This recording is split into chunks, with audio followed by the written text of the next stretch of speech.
So tell us about this huge disparity of pay within people working, the top brass versus the rank and file worker.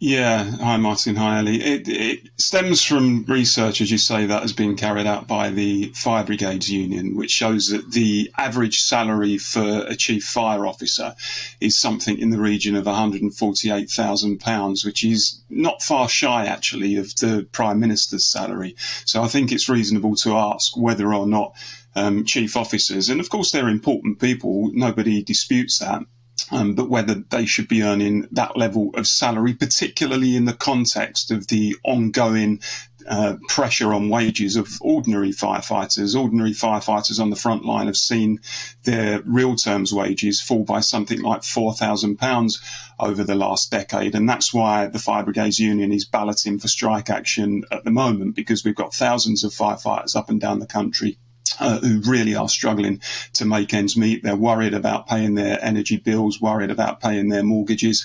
And I think this research just highlights some of the real critical issues over pay in the fire service. So, Paul, is the answer to this less middle management, like we often talk about on this show in the NHS? So less middle management, more kind of rank and file workers, more pay for the rank and file workers, or a bit of both? I think in any walk of life, in any industry, if you have huge disparities between the people at the top of the organisation and the people at the bottom, then frankly it breeds resentment. And the fire service is no different to any commercial organisation in that respect. I mean, a firefighter at the moment, Martin, a trainee firefighter joining the fire service would earn something like £11 an hour, which is just £1.50 more, £1.55 I think it is more than the national minimum wage.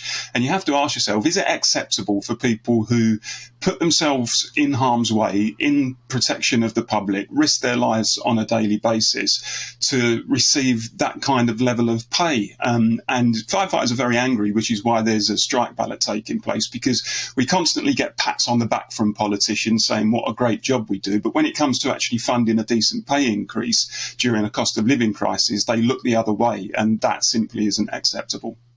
I wonder, Paul, moving on from this into the broader terms of, do you think the government takes advantage of people's good nature? We see so often, don't we, that people who want to work in nursing, the caring professions, or they don't get into it for the money, they get into it because they want to. Same with firefighting. Isn't there just a huge disparity between what we pay people who endanger themselves versus the private sector? We really undervalue public sector workers like firefighters and like nurses in general. Well, I mean, speaking for my colleagues, yes, they certainly sense that. They sense that their goodwill is often abused. As I said, you know, in my industry and in every other emergency service, people are willing to put themselves in harm's way in the protection of the public. And the contract should be, look, we're prepared to do that. Government should be prepared to make sure there's sufficient funding to give those people a decent pay increase. And I have to say, Martin, it's not just the issue of pay.